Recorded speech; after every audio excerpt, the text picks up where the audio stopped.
Hello friends, welcome back to my channel commerce with Sonia. आज हम लोग बात करने जा रहे हैं कैश फ्लो स्टेटमेंट्स की। Let's start.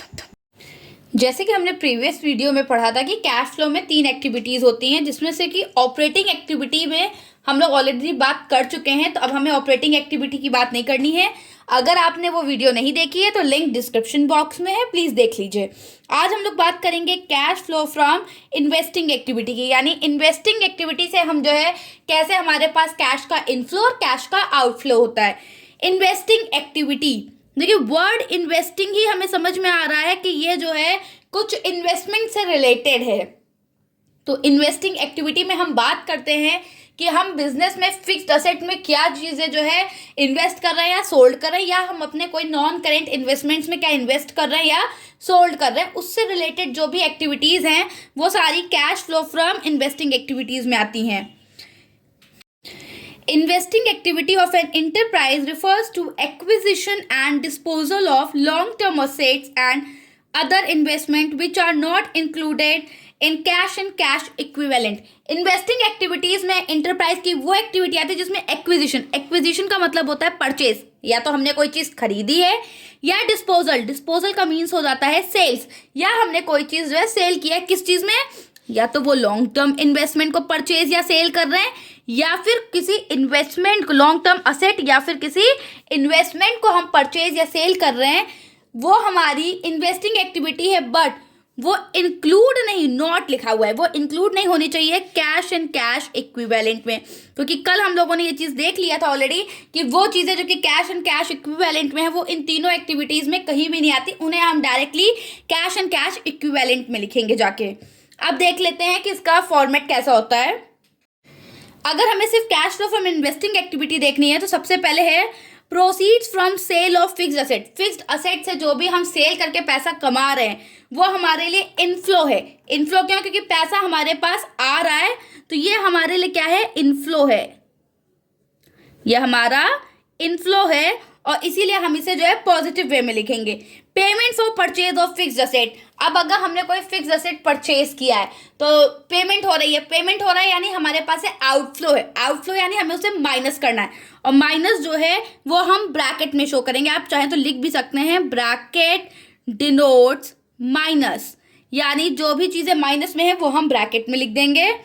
Proceeds from sale of non current investment. अगर हमारे पास कोई नॉन करेंट इन्वेस्टमेंट्स हैं तो उसे हम जो है उससे आने वाला पैसा इनफ्लो है। Payment for purchase of non current investments. अगर हमने कोई नॉन करेंट इन्वेस्टमेंट परचेज कर रखे तो हमारे पास से क्या होगा? कैश जाएगा, कैश जाएगा तो माइनस हो जाएगा। Interest received on debentures. अगर कोई भी डिबेंचर्स हमने किसी और कंपनी के परचेज कर रखे और हमको उसमें से इंटरेस्ट रिसीव्ड हो रहा है तो वो हमारा क्या है? वो हमारा इनफ्लो है। इसी जगह पे हमें एक चीज़ ये याद रखनी कि अगर इंटरेस्ट पेड है या डिविडेंड पेड है तो ये दोनों चीज़ें हमारी जो है फाइनेंसिंग का पार्ट हो जाएंगी, ना कि इन्वेस्टिंग का। और इसी तरह अगर कोई फाइनेंशियल इंस्टीट्यूशन का हम जो है बुक्स प्रिपेयर कर रहे हैं और उसमें इंटरेस्ट रिसीव्ड, डिविडेंड रिसीव्ड या इंटरेस्ट पेड और डिविडेंड पेड है तो वो ऑपरेटिंग का पार्ट हो जाएगा, ना कि इन्वेस्टिंग और फाइनेंसिंग का। तो ये चीज़ हमें सबसे पहले देखनी है कि हम जो है किस इंटरप्राइज के लिए कैश फ्लो प्रिपेयर कर रहे हैं। सेकेंड चीज़ हमें ये देखनी है कि इंटरेस्ट रिसीव्ड है, डिविडेंड रिसीव्ड है या दोनों पेड हैं। उसके बाद हम टोटल प्लस माइनस करेंगे, हमें आ जाएगा नेट कैश इनफ्लो और यूज्ड फ्रॉम इन्वेस्टिंग एक्टिविटी। अगर पॉजिटिव में आ रहा है तो इनफ्लो है, और इसी जगह अगर नेगेटिव में आंसर आएगा तो हम उसे कहेंगे net cash used from investing activity. में कितना हमने यूज किया या आउटफ्लो किया है।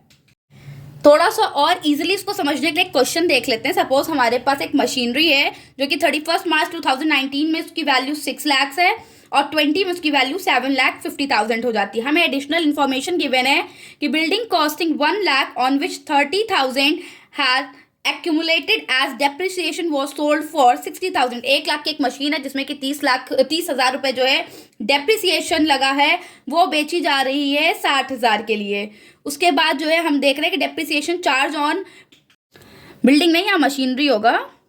Depreciation charge on machinery for year ended 31/3/2000 50,000। तो मशीनरी पे जो हम डेप्रिसिएशन चार्ज करें पूरे साल के लिए वो 50,000 है। अगर यहाँ से ही हम देखें तो हमें क्या दिख रहा है कि पहले 6 लाख की मशीन थी, अब 7,50,000 की मशीन, यानी क्या हमने 1.5 लाख की मशीन परचेज कर लिया है? नहीं, ऐसा नहीं क्योंकि कुछ डेप्रिसिएशन भी है तो चलो 50,000 डेप्रिसिएशन है, क्या हमने 7 लाख की किया है? तो इस टाइप से आप अगर जो है डिसाइड करना चाहोगे तो आप नहीं डिसाइड कर पाओगे। यहाँ पे हमें क्या है, हमें जो है मशीनरी अकाउंट प्रिपेयर करना पड़ेगा। तो आइए देखते हैं कि मशीन अकाउंट कैसे प्रिपेयर होता है। हमें जो है एक लेजर फॉर्म करना पड़ेगा और वो लेजर होगा हमारा मशीनरी अकाउंट। उस लेजर में हमें ये चीज़ पता है कि मशीनरी एक असेट है और असेट का जो है हमेशा ओपनिंग बैलेंस डेबिट साइड लिखा जाता है, तो हम लोग यहाँ लिख देंगे to balance BD। Opening balance है 6 लाख। उसके बाद क्लोजिंग बैलेंस भी हमें पता है कि यहाँ पे जो है 7,50,000 है, तो आप लिख सकते हैं बाई बैलेंस CD 7,50,000। अब हमें क्या गिवन है कि एक मशीन है जिसकी वैल्यू 1 लाख है। हम यहाँ पे साइड में वर्किंग नोट बना लेते हैं। ये वर्किंग नोट भी आपको जो है लिखना बहुत ज़रूरी है। मशीन है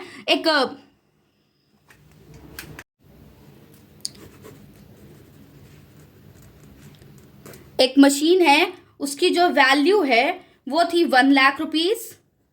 लेस कर देंगे हम उसमें से डेप्रिसिएशन। डेप्रिसिएशन है 30,000 का, यानी उस मशीन की जो वैल्यू थी वो थी 70,000। फिर हम लेस करेंगे उसमें से सेल वैल्यू। सेल वैल्यू उस मशीन की है 60,000, यानी जो 10,000 है वो हमें क्या हो गया है, वो हमें हो गया है लॉस। 10,000 का इस मशीन पे हमने जो है क्या किया है, लॉस किया है। अब मशीन बिकी है तो यहाँ आ जाएगा by bank account. By bank account machine गई 60,000 की, लॉस है तो by loss on sale. Loss on sale अभी हम लोगों ने यहाँ कैलकुलेट किया है 10,000। अब मशीन पे डेप्रिसिएशन है 50,000 का, तो बाई डेप्रिसिएशन अकाउंट 50,000। इतनी चीज़ें हमें इंफॉर्मेशन गिवन थी। अब हम क्या करना है, अब हम इसको बैलेंस कर लेंगे। 7,50,000 प्लस 50 8 लाख, 8,60,000, 8,70,000, ये हो जाएगा आपका 8,70,000। 8,70,000 डिफरेंस आ गया यहाँ पे 2,70,000 का। डिफरेंस कितना है, 2,70,000। अब ये जो 2,70,000 है ये क्या है, यहाँ पे जो इस अकाउंट में आपका बैलेंसिंग फिगर होगा वो लिखा जाएगा टू बैंक अकाउंट। लिखा जाएगा टू बैंक अकाउंट, यानी परचेजेस। हम ये मान रहे हैं कि ये जो 2,70,000 है ये परचेज किया है हमने मशीन इस साल में, इस पूरे साल में जो हमने मशीनरी परचेज की है उसकी वैल्यू है 2,70,000। अब हमें परचेज अमाउंट मिल गया, सेल अमाउंट मिल गया। हमें क्या निकालना पड़ेगा, cash flow from investing activity. Calculate कर लेते हैं।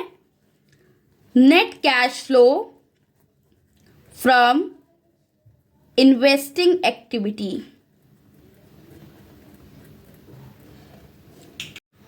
हमारे पास है सेल्स ऑफ मशीनरी। मशीनरी से हमने कितना सेल किया था, 60,000, तो ये 60,000 हमारा पॉजिटिव में लिखा जाएगा। उसके बाद परचेज ऑफ मशीनरी,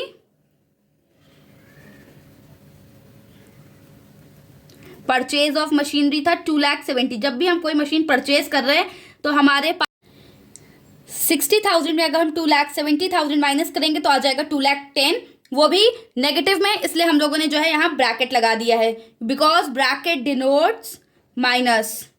ये चीज़ मैं बार बार बता रही हूँ कि आपको भी ब्रैकेट यूज करना है। तो ये आ जाएगा net cash used in investing activity. अब थोड़ा सा क्वेश्चन ट्विस्ट कैसे हो सकता है, क्वेश्चन को ट्विस्ट करने के लिए हो सकता है आपको ओपनिंग क्लोजिंग बैलेंस दे दे, परचेजेस के अमाउंट दे दें, और आपका जो डिफरेंस है वो क्रेडिट साइड आएगा। तो जो डिफरेंस होगा वो आएगा आपका सेल्स का। अगर सेल्स से अमाउंट भी गिवन है तो डेप्रिसिएशन जो है आपका बैलेंसिंग फिगर हो जाएगा। आई होप कि आपको ये समझ में आया होगा। नेक्स्ट वीडियो में हम बात करेंगे फाइनेंसिंग एक्टिविटी की। Thank you.